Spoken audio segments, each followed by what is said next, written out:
பொதுநல வழக்குகள் தரம் குறைக்க முடியாது என்றும் சென்னை உயர்நீதிமன்ற தலைமை நீதிபதி அமர்வு தற்போது திட்டவட்டமாக தெரிவித்துள்ளது.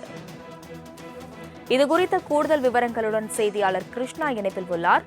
கிருஷ்ணா, வணக்கம். பொதுநல வழக்குகளை தரம் குறைக்க முடியாது என்று தற்போது தெரிவிக்கப்பட்டுள்ளது. கூடுதல் விவரங்கள். வணக்கம்.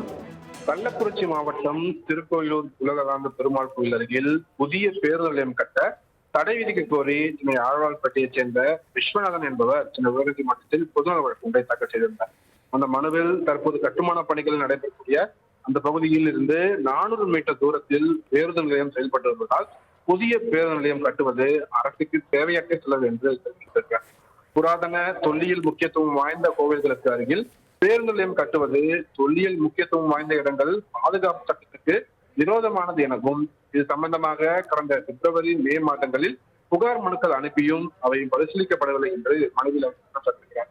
இந்த வழக்கை விசாரித்த தலைமை நீதிபதி எஸ். தர்மாதிகாரி மற்றும் நீதிபதி ஜி. அருள்முருகன் அடங்கிய அமர்வு அடிப்படை சட்ட விதி மீறல்களை நிரூபிக்காமல் வெறும் புகைப்படங்களின் அடிப்படையில் தாக்கல் செய்யப்பட்டுள்ள இந்த பொதுநல வழக்கை ஏற்று வளர்ச்சி பணிகளை முடக்க முடியாது என்று தெரிவித்திருக்கிறார்கள்.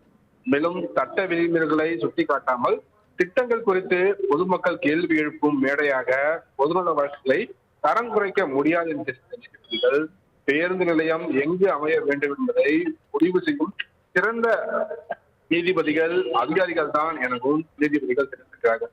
நகர்ப்புற வளர்ச்சி, போக்குவரத்து நெரிசல் உள்ளிட்ட காரணங்களை மதிப்பீடு செய்ய வேண்டியது அதிகாரிகள் தான் எனவும் சட்டவிரோதம் விதிமீறல்கள் நிரூபிக்கப்படாத நிலையில் இது போன்ற விஷயங்களில் நீதிமன்றங்கள் தலையிட முடியாது என்று கூறி இந்த வழக்கை தள்ளுபடி செய்து தலைமை நீதிபதி அவருக்கு உத்தரவிட்டிருக்கிறது.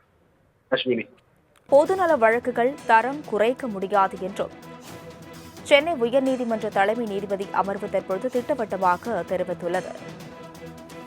இதுகுறித்த கூடுதல் விவரங்களுடன் செய்தியாளர் கிருஷ்ணா இணைப்பில் உள்ளார்.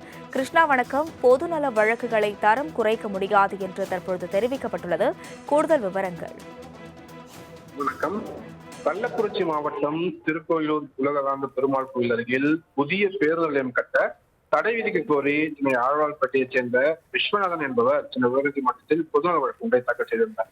அந்த மனுவில் தற்போது கட்டுமான பணிகள் நடைபெறக்கூடிய அந்த பகுதியில் இருந்து 400 மீட்டர் தூரத்தில் பேருந்து நிலையம் செயல்பட்டு வருவதால் புதிய பேருந்து நிலையம் கட்டுவது அரசுக்கு தேவையற்ற செலவு என்று தெரிவித்திருக்கிறார். புராதன தொல்லியல் முக்கியத்துவம் வாய்ந்த கோவில்களுக்கு அருகில் பேருந்து நிலையம் கட்டுவது தொல்லியல் முக்கியத்துவம் வாய்ந்த இடங்கள் பாதுகாப்பு சட்டத்துக்கு விரோதமானது எனவும் இது சம்பந்தமாக கடந்த பிப்ரவரி மே மாதங்களில் புகார் மனுக்கள் அனுப்பியும் அவை பரிசீலிக்கப்படவில்லை என்று மனுவில் குற்றம் சாட்டுகிறார்.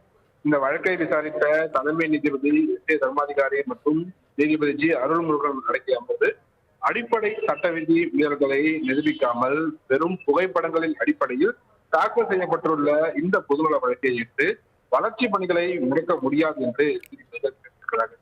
மேலும் சட்ட விதிமீறல்களை சுட்டிக்காட்டாமல் திட்டங்கள் குறித்து பொதுமக்கள் கேள்வி எழுப்பும் மேடையாக பொதுநல வழக்குகளை தரம் குறைக்க முடியாது என்று நீதிபதிகள் பேருந்து நிலையம் எங்கு அமைய வேண்டும் என்பதை முடிவு செய்யும் சிறந்த நீதிபதிகள் அதிகாரிகள் தான் எனவும் நீதிபதிகள் தெரிவித்திருக்கிறார்கள். நகர்ப்புற வளர்ச்சி, போக்குவரத்து நெரிசல் உள்ளிட்ட காரணங்களை மதிப்பீடு செய்ய வேண்டியது அதிகாரிகள் தான் எனவும் சட்டவிரோதம் விதிமீறல்கள் நிரூபிக்கப்படாத நிலையில் இது போன்ற விஷயங்களில் நீதிமன்றங்கள் தலையிட முடியாது என்று கூறி இந்த வழக்கை தள்ளுபடி செய்து தலைமை நீதிபதி அவருக்கு உத்தரவிட்டிருக்கிறது. அஸ்வினி, கூடுதல் விவரங்களுக்கு நன்றி கிருஷ்ணமூர்த்தி.